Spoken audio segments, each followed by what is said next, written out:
গড়েশ্বৰ নেইজৰ গাঁৱৰ এখন কাঠৰ দলঙত নিশা অগ্নিসংযোগ দুৰ্বৃত্তৰ। নাওকটা নেইজৰ গাঁৱৰ হৈ তামোলপুৰ সংযোগী শোকাই নৈৰ ওপৰত থকা কাঠৰ দলঙত অগ্নিসংযোগ দুৰ্বৃত্তৰ।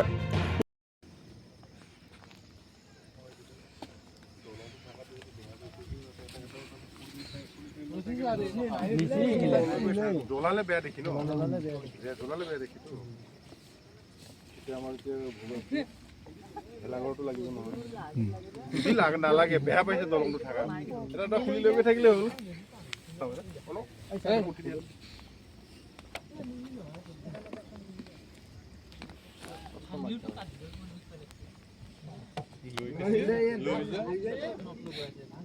নিশা ঘটনাস্থলীত উপস্থিত হৈ পৰিস্থিতি নিয়ন্ত্ৰণ পুৱাপুৰ আৰক্ষী চকী আৰক্ষীৰ। উল্লেখ্য যে নাওকটা নেইজৰ গাঁৱৰ তামোলপুৰ সংযোগী শোকাই নৈৰ ওপৰত থকা কাঠৰ দলঙত বাৰিষাৰ বানত গৰাখহনীয়াৰ বাবে নৈৰ মাজতে দলংখন পৰিত্যক্ত অৱস্থাত আছিল আৰু শুক্ৰবাৰে নিশা কোনো অচিনাক্ত দুৰ্বৃত্তই জুই লগাই দিয়ে কাঠৰ দলঙত। পেট্ৰল ঢালি জুই লগাই দিয়াৰ সন্দেহ কৰিছে এতিয়া স্থানীয় ৰাইজে। নিজাৰ গাঁও বালাবাৰী সংযোগী যি কাঠৰ দলং আছিলে ইতিমধ্যে ৰাইজে জানে এইটো দলংখন পৰিত্যক্ত অৱস্থাত আছিলে। দুয়োটা মূৰ ইতিমধ্যে পানী উটুৱাই লৈ গৈছে। দলংখন মাজতে আছিলে।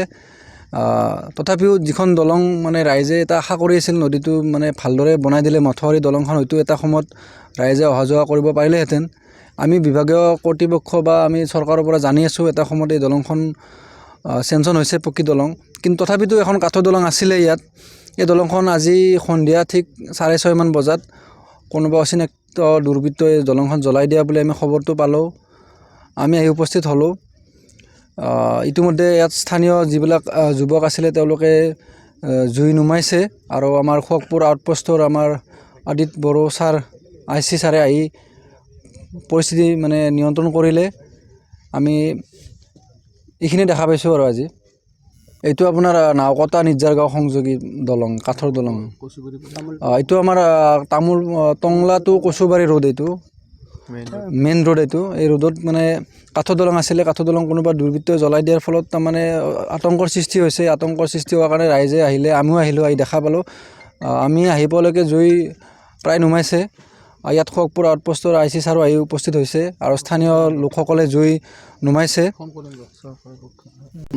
BTR চৰকাৰ তথা অসম চৰকাৰক এটা দাবী জনাব বিচাৰিছোঁ আমি, যাতে এই দলংখনৰ এনেকুৱা ভেকু ভাওনা তেওঁলোকে কিমান ভেকু ভাওনা কৰিব। ভেকু ভাওনা মানে বহুত হ'ল। এই দলংখনৰ বহুত ৰাজনীতি হ'ল। দলংখনৰ নামত, এই নদীটোৰ নামত বহুত ৰাজনীতি হ'ল।